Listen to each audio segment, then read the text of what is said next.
How to change Lebara SIM to Lyca Mobile SIM. To change Lebara SIM to Lyca Mobile SIM, you simply need to request for a PAC code from your Lebara number and hand it to Lyca Mobile. You can hand your PAC code to Lyca Mobile at the time of ordering a new Lyca Mobile or Lyca Mobile SIM.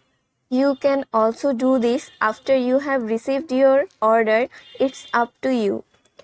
After you have handed your PAC code to Lyca Mobile, your number will be transferred to Lyca Mobile within 1 or 2 working days, and your account with Lebara will automatically be closed.